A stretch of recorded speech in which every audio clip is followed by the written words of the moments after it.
आदर और सम्मान के योग इंडियन नेशनल लोकदल पार्टी के प्रदेश के अध्यक्ष चौधरी नफे सिंह राठी जी, पार्टी के राष्ट्रीय प्रवक्ता भाई उमेद सिंह लुहान जी, पिछड़ा वर्ग के पार्टी के प्रदेश के संयोजक Shri Jaikumar Pawar ji, Indian national Lokdal party के राष्ट्रीय उपाध्यक्ष श्री प्रकाश भारती जी, पार्टी के संगठन के राष्ट्रीय सचिव पूर्व में रहे मंत्री श्री श्याम सिंह राणा जी, भाई गोकुल सेतिया जी, मंच पे मेरे साथ बैठी हुई पार्टी की प्रदेश की महिला की प्रधान बहन सुमित्रा जी,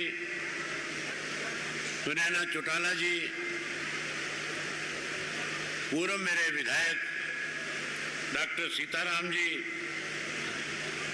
जिला के अध्यक्ष सरदार कश्मीर सिंह करीवाड़ा जी, जिला के कार्यकारी अध्यक्ष भाई धर्मवीर नैन जी,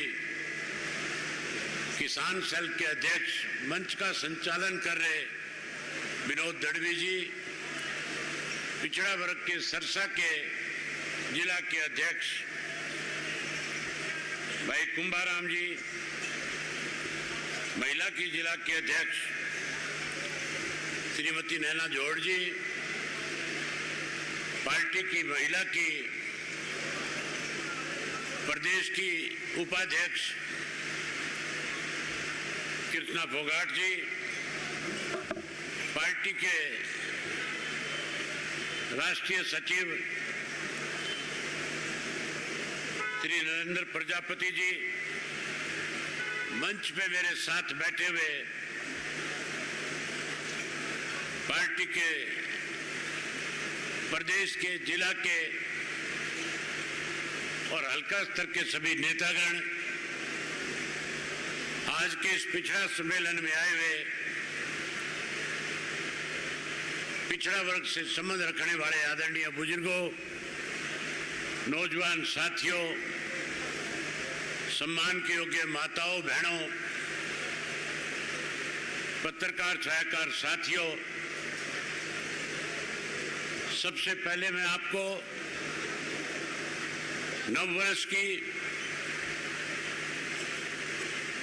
के साथ साथ हमारा जो लोहड़ी का पर्व त्योहार है उसकी और मकर संक्रांति की आपको हार्दिक शुभकामनाएं देता हूं। ये नया साल आप सबके लिए बहुत मंगलमय हो। नए साल में आपके घरों में खुशियां आए, आपके खेत की अच्छी फसल हो, आपके कारोबार में बढ़ोतरी हो, प्रदेश का भाईचारा और ज्यादा मजबूत हो और इस नए वर्ष में मौजूदा जो सरकार है भाजपा जजपा की, इन लुटेरों की सरकार से छुटकारा मिले, जहां ये सत्ता से बाहर हों, वे कांग्रेस सत्ता के नजदीक न आए और इस नव वर्ष में आपकी मनचाही सरकार चौधरी देवीलाल की नीतियों की सरकार हरियाणा प्रदेश में बने, इसी बात की परमात्मा से कामना करता हूं। साथियों, मेरे से पहले जो बोलने वाले साथी थे उन्होंने आपके बीच में आज प्रदेश में किस किस्म के हालात हैं, देश आज किन परिस्थितियों से गुजर रहा है, सारी बातें खुल करके आपके सामने रखी। अगर मैं उन्हीं बातों को फिर से दोहराऊंगा तो बहुत लंबा समय लग जाएगा। आज किस तरह से जो सत्ता में बैठे लोग हैं, जिन्होंने सत्ता में आने से पहले आम लोगों के साथ जो वायदे किए थे, उन वायदों को पूरा करने की बजाय लोगों के सामने दिक्कत और कठिनाई खड़ी करने का काम किया।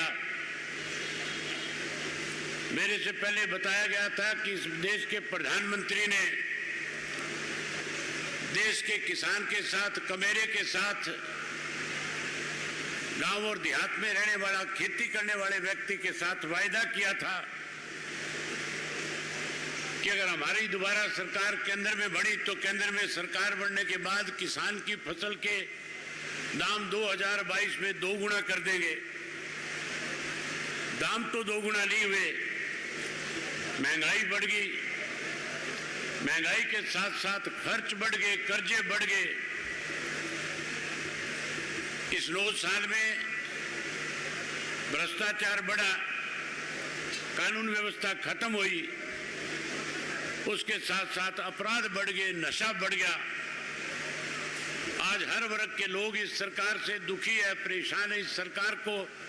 सत्ता से बेदखल करना चाहते हैं। आज किसान दुखी है, मजदूर दुखी है, व्यापारी दुखी है, कर्मचारी दुखी है। आज माताएं और बहनें जो है वो इस सरकार को सत्ता से बाहर करना चाहती है। आज नौजवान, जिसे विश्वास और भरोसा दिलाया गया था कि हर वर्ष भारत की केंद्र की सरकार की तरफ से 2 करोड़ पढ़े लिखे नौजवान बच्चों को नौकरी दी जाएगी, रोजगार दिया जाएगा। हरियाणा प्रदेश के सत्ता में आने से पहले भाजपा ने और इस जेजेपी ने दोनों ने वायदा किया था। भाजपा वाला कहते थे 5 लाख बच्चों को हर वर्ष नौकरी देंगे, वहीं जजपा वाले कहते थे 75% बेरोजगार बच्चों को रोजगार देने का काम करेंगे। आज सबसे ज्यादा अपने आप को ठगा हुआ महसूस अगर कोई करता है तो पढ़ा लिखा नौजवान करता है। आज नौजवान पूर्ण रूप से इस प्रदेश की सरकार का सफाया करना चाहता है। इसके लिए हमने इंडियन नेशनल लोकदल पार्टी की तरफ से कैथल के अंदर 21 जनवरी को एक युवाओं का सम्मेलन रखा है। आज जितने भी युवा साथी यहाँ पे आए, मैं उनसे कहना चाहूंगा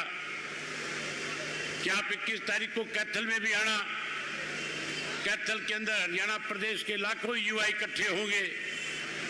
और वो लाखों युवा इकट्ठे होकर के इस बात का संकल्प लेंगे कि जब तक हम हरियाणा प्रदेश से भाजपा जजपा की सरकार को सत्ता से बाहर नहीं कर देंगे, इंडियन नेशनल लोकदल पार्टी को सत्ता में नहीं ले आएंगे, हम लगातार संगठन को मजबूत करेंगे और वहीं सरकार के खिलाफ प्रदेश के लोगों में जागृति पैदा करने का काम करेंगे, संघर्ष करेंगे, लड़ाई लड़ेंगे और इस सरकार को सत्ता से बेदखल करने में बड़ी भूमिका निभाने का काम करेंगे। जहां साथियों नौजवान इस प्रदेश की सरकार को सत्ता से बाहर करना चाहता है, वहीं हमने पिछले दिनों महिला का सम्मेलन किया था। कड़ाके की ठंड थी, 31 दिसंबर का दिन था। हजारों की संख्या में हरियाणा प्रदेश की माताएं बहनें इकट्ठा हुई और इस नव वर्ष के मौके पे एक नया संकल्प लेकर के गई थी कि जब तक इंडियन नेशनल लोकदल पार्टी सत्ता में नहीं आ जाएगी, हम लगातार जहां संगठन को ताकत देंगे, वहीं गांव-गांव के अंदर महिलाओं का संगठन खड़ा करके इंडियन नेशनल लोकदल पार्टी को सत्ता में लाने का काम करेंगे। मैंने माताओं और बहनों से बात करते हुए उन्हें चौधरी ओम प्रकाश के चौटाला द्वारा किए हुए वायदों को उनके सामने रखा था और उनको बताया था कि जब जब इंडियन नेशनल लोकदल पार्टी सत्ता में आई, हमने सत्ता में आने के बाद लोगों से हर किया हुआ वायदा पूरा करने का काम किया। आम लोगों को मूलभूत सुख सुविधाएं प्रदान करने के लिए किए हुए वायदे तो जहां पूरे किए लोगों के बीच में जाकर के लोगों के दुख दर्द को समझ करके उनकी कठिनाई और दिक्कत को देख करके नए फैसले लेकर के भी लोगों को बड़ी ताकत देने का काम किया। आज ये जो पिछड़ा सम्मेलन पार्टी की तरफ से बुलाया गया, इस पिछड़ा सम्मेलन में जिस तरह की आज आपकी हाजिरी है, पिछले लगातार 15 दिन से लगातार धुंध थी, ठंड थी, हालात इस किस्म के थे कि सूरज की रोशनी देखने को नहीं मिलती थी। मुझे इस बात को लेकर के कहीं शक था कि हमने सम्मेलन तो रख लिया, ज्यादा ठंड भी है, त्योहार का दिन भी है। आज के दिन हमारे बड़े बुजुर्ग, हमारी माताएं बहनें मंदिर और मस्जिद और गुरुद्वारों में जाकर के मत्था टेकती है, नव वर्ष में अच्छा रहे इसके लिए कामनाएं करती है। मुझे लग रहा था कि कहीं लोग इस मौके पे ठीक तरीके से पहुंच ना पाए, लेकिन जितनी बड़ी संख्या में आज आप यहाँ पे आए हो, ये प्रेस के साथी बैठे हैं, मैं इनसे कहना चाहूंगा कि यहाँ बहुत सारे लोगों ने, अलग अलग राजनीतिक दलों के लोगों ने आकर के अपनी राजनीतिक ताकत दिखाने की कोशिश करी। सरसा जिलों में कहीं अपनी ताकत दिखा करके लोगों को मैसेज देने का प्रयास किया, पूरे प्रदेश भर से लोगों को ढो करके यहाँ पे इस तरह का संदेश देने का प्रयास किया था कि सरसा के अंदर इंडियन नेशनल लोकदल पार्टी की ताकत कमजोर होती जा रही है, हमारी ताकत बढ़ती जा रही है। मैं प्रेस के साथियों से कहना चाहूंगा कि एक बार इन लोगों की तरफ अपने कैमरे घुमाओ। ये लोग केवल सरसा जिला से आए हुए हैं, केवल और केवल सरसा के गांव से आए हुए, पिछड़े वर्ग से जुड़े हुए लोग आए हुए हैं। इन लोगों ने, जब इनके पास में गांव में गया था, जब इनके साथ बैठकें करी थी, बड़े उत्साह के साथ इन्होंने मुझे विश्वास और भरोसा इस बात का दिलाया था कि आप निश्चिंत रहो, हम न केवल पिछड़ा वर्ग के सम्मेलन में हजारों की संख्या में पहुंचने का काम करेंगे, बल्कि जब लोकसभा का चुनाव होगा तो सरसा की लोकसभा की जो सीट होगी, इंडियन नेशनल लोकदल पार्टी जिसको अपना उम्मीदवार बना करके खड़ा करेगी, हम उसके पक्ष में एक तरफा मतदान करके सरसा की लोकसभा की सीट को जीतने का काम करेंगे। मैं एक बार प्रेस के साथियों से कहूंगा कि आप अपने कैमरे पीछे की तरफ करो और आपसे एक आश्वासन चाहूंगा कि दोनों हाथ खड़े करके कहो कि हमने सरसा की सीट को जीतने का काम करना है। जहां आप सरसा को जीतोगे, वहीं पूरे प्रदेश के अंदर एक मैसेज देने का काम करोगे कि आने वाले समय में हरियाणा प्रदेश के अंदर जहां भाजपा जजपा सत्ता से बाहर जाएगी, वहीं उसके साथ साथ कांग्रेस को सत्ता के नजदीक नहीं पटकने देंगे और पांचों की पांचों सीट सरसा की जीत के फिर इंडियन नेशनल लोकदल पार्टी की सरकार बनाने का काम करेंगे। साथियों, पिछड़ा वर्ग के सम्मेलन बहुत लोगों ने किए, बहुत सारे राजनीतिक लोग जो है पिछड़ों के नाम पे राजनीति करने का काम करते हैं, लेकिन अगर पिछड़ों को किसी ने सम्मान दिया, अगर पिछड़ों को किसी ने ताकत दी, तो उस शख्स का नाम चौधरी देवीलाल था। अगर पिछड़ों को किसी ने पहचान बनाई, अगर पिछड़ों को राजनीतिक वर्चस्व किसी ने स्थापित करवाया, तो उस शख्स का नाम चौधरी ओम प्रकाश चौटाला था। ये मेरे बताने और कहने की जरूरत नहीं है, सारे उदाहरण आपके सामने हैं। सन 1970 से पहले इस देश के अंदर राजनीतिक तौर पे किसी व्यक्ति की कोई पहचान नहीं होती थी। कांग्रेस पार्टी जो है लगातार इस देश की सत्ता में बनी रही और कांग्रेस पार्टी के लोग इसलिए सत्ता में आते थे कि आम आदमी जो है अपना वोट जब डालने जाता था तो कहता था ऊपर का वोट तो कांग्रेस के पक्ष में जाएगा, नीचे का वोट देखते थे किसको डालना है। और लगातार लंबे समय तक कांग्रेस के लोगों ने वायदे झूठे करके लोगों को गुमराह करके इस देश में सत्ता पे काबिज रहने का काम किया था। सन 1970 से पहले जब इमरजेंसी लगी और उस इमरजेंसी के दौरान जब देश के नेताओं को जेलों में बंद कर दिया गया, हालात और माहौल इस किस्म का बना दिया था कि आने वाले समय में ये जितने भी देश के बड़े बड़े नेता हैं जो राजनीतिक तौर पे कांग्रेस के खिलाफ अपनी ताकत बनाने का काम करते थे, लोगों में कहीं एक जागृति पैदा करते थे, उन्हें जेलों में बंद कर दिया गया था। और जेलों में बंद करने के बाद एक छत्तरराज कांग्रेस करती थी, अपनी मनमर्जी के फैसले लेती थी। उस वक्त अगर हर जाति विशेष वर्ग के लोगों को सम्मान दिया, अगर सबको किसी ने राजनीतिक तौर पे ताकत देने का काम किया, तो सबसे पहले चौधरी देवीलाल जी ने, जो महेंद्रगढ़ लोकसभा क्षेत्र हुआ करता था, एक आम आदमी, एक पिछड़े वर्ग से संबंध रखने वाला गरीब घर का मनोहर लाल सैनी, जो उनके साथ जेल की सलाखों में बंद था, जब वो महेंद्रगढ़ की जेल में थे, मनोहर लाल सैनी जी भी उस जेल में थे। चौधरी देवीलाल ने फैसला कर लिया था कि जब भी लोकसभा का चुनाव आएगा, हम जेल से बाहर जाएंगे, इस देश में चुनाव होगा,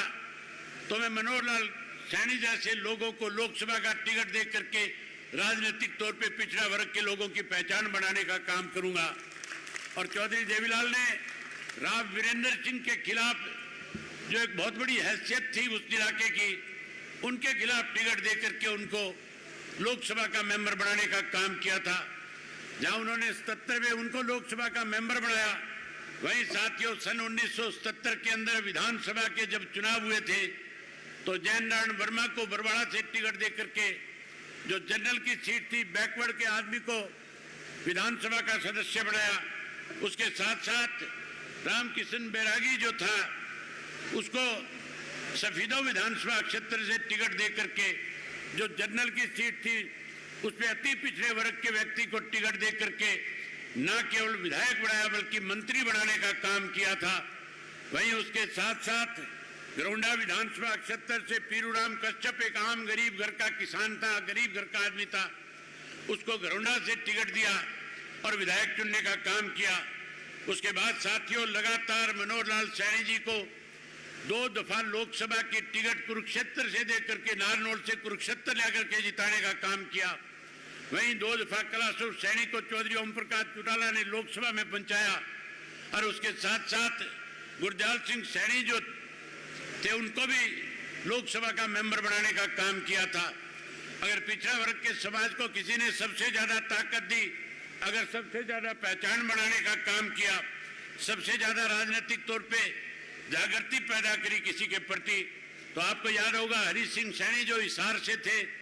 उनको टिकट दे करके एमएलए बनाया, मंत्री बनाया। उसके साथ साथ परमानंद को जींद से, परमानंद जो कुमार जाति से संबंध रखते थे, जींद की सीट से टिकट दे करके एमएलए बना करके अपने कैबिनेट के अंदर मंत्री बनाने का काम किया था। वहीं अपने सरसा जिला से हजारचंद कंबोज जो थे, उनको चौधरी देवीलाल ने टिकट दिया और सन 1987 में विधायक चुनवाने का काम किया। उसके बाद जहां कंबोज की पहचान खत्म कर दी थी राजनीतिक दलों ने, हमने फिर से कंबोज की एक बड़ी पहचान इस प्रदेश में बढ़े। उसके बाद एक आम साधारण घर के परिवार से संबंध रखने वाला किशन कंबोज जो है, इंडियन नेशनल लोकदल पार्टी की तरफ से चौधरी ओम प्रकाश चौटाला ने रानिया से टिकट दे करके रणजीत सिंह के सामने चुनाव लड़ा करके विधानसभा में पहुंचाने का काम किया था। जहां किशन कंबोज जैसे लोगों को विधायक चुना, वहीं याद होगा रामचंद्र कंबोज भी एक आम साधारण परिवार का व्यक्ति था, उसको भी घर से बुला करके टिकट दे करके फिर से रानिया से विधायक चुनने का काम किया था। वहीं उसके साथ साथ साथियों अनेक ऐसे साथी थे जिन्हें लोकसभा में भेजा गया था। डॉक्टर राम कुमार कश्यप जो था, जिसकी कोई पहचान नहीं थी, पहले पब्लिक सर्विस कमीशन का मेंबर बनाया और उसके बाद राज्यसभा का मेंबर बनाते दफा मुझे याद है चौधरी ओम प्रकाश चौटाला जेल की सलाखों के पीछे थे, 10 साल की कैद काट रहे थे। मुझे उन्होंने जेल में बुलाया, जेल में बुला करके कहा कि राज्यसभा का चुनाव आ गया है, हमारी पार्टी की तरफ से एक व्यक्ति को सदस्य बनाया जाएगा। उन्होंने पूछा पार्टी के लोगों ने किसका फैसला किया है। मैंने उनसे कहा कि सारों का फैसला आप पे है। उन्होंने कहा कि जो फैसला चौधरी ओम प्रकाश चौटाला करेंगे हम सबको वो स्वीकार होगा। और चौटाला साहब ने कहा कि राम कुमार कश्यप जो है एक साधारण परिवार का है, पिछड़े वर्ग से संबंध रखता है, पढ़ा लिखा व्यक्ति है, ऐसे व्यक्तियों को मौका दो ताकि हर गरीब आदमी को इस बात का एहसास हो कि इंडियन नेशनल लोकदल पार्टी जो है वो आम साधारण लोगों की पार्टी है, आम आदमी की राजनीतिक पहचान बनाने वाली पार्टी है, आम आदमी को राजनीतिक ताकत देने वाली पार्टी है। मैंने रामकुमार कश्यप को टेलीफोन किया और उनसे टेलीफोन करके कुरुक्षेत्र से चंडीगढ़ आने को कहा। मुझे पूछने लगे क्या काम है। मैंने कहा तुझे राज्यसभा का मेंबर बनाया जाएगा, आप आओ, आकर के अपना नॉमिनेशन फाइल करो। हैरानी की बात है साथियों, पूछ लेना रामकुमार कश्यप से, अगर वो जमीन रखता होगा तो बताएगा कि 5,000 रुपया जो है उसकी जेब के अंदर नॉमिनेशन फाइल करते दफा जो जमा कराया जाता है वो भी नहीं था, वो भी पार्टी की तरफ से 5,000 रुपया दे करके उसका नॉमिनेशन फाइल कराया गया था। जहां रामकुमार कश्यप श्री के लोगों के हमने राज्यसभा में भेजा, वहीं उसके साथ साथ ये आपका रणबीर गंगवा जो है एक पार्षद हुआ करता था, केवल पार्षद के टिकट पे चुनाव जीत करके आया था। चौधरी ओम प्रकाश चौटाला ने कैसे कुमार जाति और पिछड़े वर्ग के लोगों को इस बात के लिए ताकत मिले, उनकी पहचान बढ़े। इस देश के अंदर ना लोकसभा में ना राज्यसभा में कोई कुमार जाति से संबंध रखने वाला व्यक्ति कभी भी कोई सदस्य नहीं बना था। चौधरी ओम प्रकाश चौटाला ने जब पहली बार रणबीर गंगवा को टिकट देकर के राज्यसभा का जब सदस्य चुनने का काम किया, कुमार जाति से जुड़े हुए लोग पूरे देश के, जिन्होंने देश के 70 पे प्रजापति की एक एसोसिएशन बनाई हुई थी, वो सारे लोग जो किसी भी राजनीतिक दल से संबंध रखने वाले थे, चौधरी ओम प्रकाश चौटाला के पास दिल्ली चल करके आए और उन्होंने आकर के उनका धन्यवाद किया कि आप पहले व्यक्ति हो जिन्होंने हमें राजनीतिक तौर पे एक पहचान बनाने का काम किया है। हमने अनेक बार पिछड़े वर्ग के लोगों को ताकत दी। जहां साथियों हमने तो पिछड़े वर्ग के लोगों को राज्यसभा, विधानसभा, लोकसभा का मेंबर बनाया, वहीं ये कांग्रेस पार्टी वाले कहते हैं कि हम पिछड़ा वर्ग के लोगों को साथ लेकर के चलने का काम करते हैं। भाजपा भी राग रागती है कि पिछड़े हमारे साथ है, लेकिन पिछड़ा वर्ग के लोगों को कहीं ताकत देने की बजाय कमजोर करने का काम करते हैं। आपको याद होगा हमने तो जब भी लोकसभा के अंदर, राज्यसभा के अंदर जब कोई सीटें इंडियन नेशनल लोकदल पार्टी के खाते में आई, हमने राज्यसभा के सदस्य के रूप में पिछड़े वर्ग के लोगों को, एससी समाज के लोगों को मेंबर बनाने का काम किया था। वहीं आज जब पिछले दिनों राज्यसभा की एक सीट का चुनाव हो रहा था जो कांग्रेस के खाते में जा रही थी, कांग्रेस ने किसी पिछड़े को टिकट देने की बजाय इस भूपेंद्र सिंह हुड्डा ने शैलजा की टिकट कटवा करके अपने स्टूल कास्ट जाति के लोगों की टिकट को काट करके केवल अपने बेटे को राज्यसभा में भेजने के लिए इसने सब लोगों को पिछाड़ने का काम किया था। ये लोग केवल अपनी ताकत बढ़ाना जानते हैं। इंडियन नेशनल लोकदल पार्टी जो है आम आदमी की ताकत और पहचान बढ़ाना चाहती है। मैं आज फिर आप लोग इतनी बड़ी संख्या में आए हो, आपसे एक वायदा करता हूं कि अब की बार जहां लोकसभा के अंदर पिछड़े वर्ग के लोगों को सम्मान देने का काम करेंगे, पिछड़े वर्ग के लोगों को इंडियन नेशनल लोकदल पार्टी की तरफ से टिकट दे करके जहां हम उनका राजनीतिक कद बढ़ाने का काम करेंगे, वहीं साथियों हरियाणा के अंदर विधानसभा के जब चुनाव होंगे तो 10 सीटें पिछड़े वर्ग के लोगों को दे करके बहुत बड़ी हिस्सेदारी हरियाणा प्रदेश की राजनीति में पिछड़ा वर्ग को देने का काम करेंगे। जहां हम पिछड़ा वर्ग के लोगों की बड़ी पहचान बढ़ाएंगे, जहां उनको मंत्रिमंडल में स्थान देंगे, वहीं उसके साथ साथ हमारी पार्टी का एक फैसला है कि अगर अपने इंडियन नेशनल लोकदल पार्टी को सत्ता में लाने का काम किया, अगर 2024 में पार्टी को सत्ता में लाए तो सत्ता में आने के बाद पिछड़ा वर्ग के एक साथी को डिप्टी चीफ मिनिस्टर के पद पे बैठाने का काम इंडियन नेशनल लोकदल पार्टी करेगी। वहीं उसके साथ साथ पिछले साल फरवरी के महीने के अंदर चौधरी ओम प्रकाश चौटाला जी ने एक परिवर्तन यात्रा शुरू करी थी, और जो परिवर्तन यात्रा शुरू करी गई थी, मैंने उस यात्रा की अगवानी करी। 4,4200 किलोमीटर पैदल चल करके 2000 से ज्यादा गांव और शहर के लोगों से मिल करके लोगों के सामने क्या क्या दिक्कत कठिनाई है उन सब की जानकारियां हासिल करने का काम किया था। उस वक्त चौधरी ओम प्रकाश चौटाला ने सिंगार गांव में हजारों लोगों के बीच में वायदा किया था और कहा था कि अगर आपने मेरी सरकार बनाई तो जो लोग आज आपके सामने झूठे वायदे करके सत्ता पे काबिज हुए हैं, जब ये सत्ता से बाहर हो जाएंगे, आज जो चौधरी देवीलाल के द्वारा दी गई पेंशन काटी जा रही है, आज पीले कार्ड काटे जा रहे हैं, आज गरीब को कमजोर किया जा रहा है, किसान को कमजोर कैसे, उसके लिए रोज नई योजनाएं बढ़ाई जा रही है। अगर आपने हमें फिर से सत्ता सौंपने का काम किया तो जो पेंशन चौधरी देवीलाल ने 100 रुपये बढ़ाई थी, लोगों ने डींगे हाँकी थी 5100 कर देंगे, वो तो 5100 नहीं कर पाए। आप हमें एक बार फिर से प्रदेश के अंदर विश्वास के साथ आगे बढ़ाने का काम करो। जैसे ही आप हमें सत्ता सौंपने का काम करोगे, अपनी पार्टी की सरकार बना लोगे, हम पहली कदम से 100 रुपये पेंशन शुरू जो चौधरी देवीलाल ने करी उसको 7500 रुपया करने का काम करेंगे। जहां पेंशन 7500 रुपया करेंगे, वहीं उसके साथ साथ मोदी ने वायदा किया था माताओं और बहनों के साथ कि हर घर में गैस का सिलेंडर मुफ्त में दिया जाएगा। मुफ्त में देने की बजाय 400 रुपये वाला सिलेंडर